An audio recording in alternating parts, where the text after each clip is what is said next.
Today po, meron po kayo ng 1 p.m. with sales, tapos 2:30 po with Miss Domingo. Okay. Ano pa? Ma'am, kasi po, meron po kasing bulong-bulungan dito sa kumpanya. Pero Pwede ba diretsuhin mo na ako? Wala akong panahon makipaghulaan sa'yo. may mga contractual workers po tayo na balak po mag-strike. Tapos, sabi po nila, 2 years po kasi sila dapat na-regularize na. Pero ma'am, usap-usapan lang ito ng mga marites. So, no need to worry naman po. Tawagan mo si Uncle Felino. Tell him I need him here. Okay, yes. Isa kang tsuwa! Kung maingay.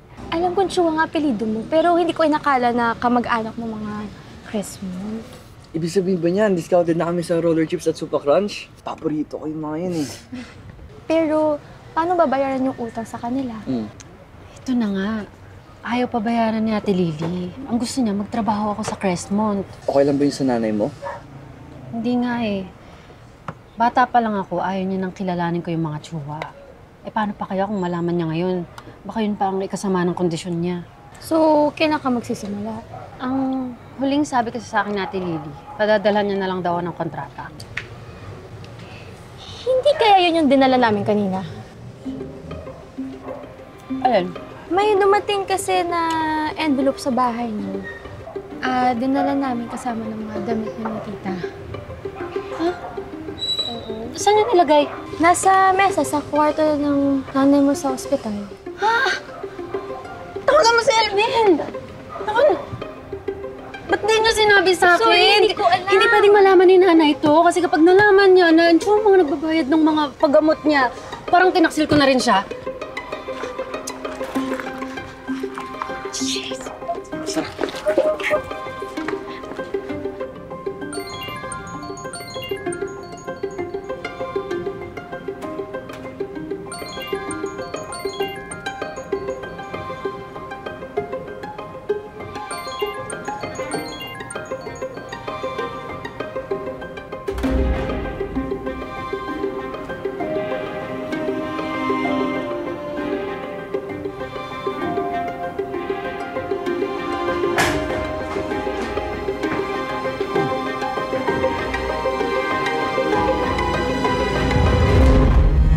Dalian na to.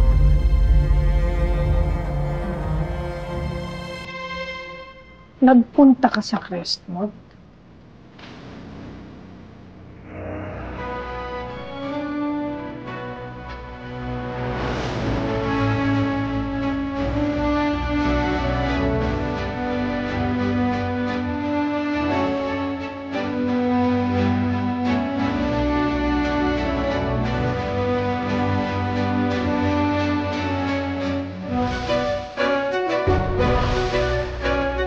Kung anak ka ng founder, dapat may pamana sila sa'yo.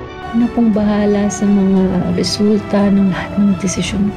Kung buhay mo ay puno ng pait, ikaw ang gagawa ng paraan para tumamis ito. Well, if you can't wait, then let's take the offer!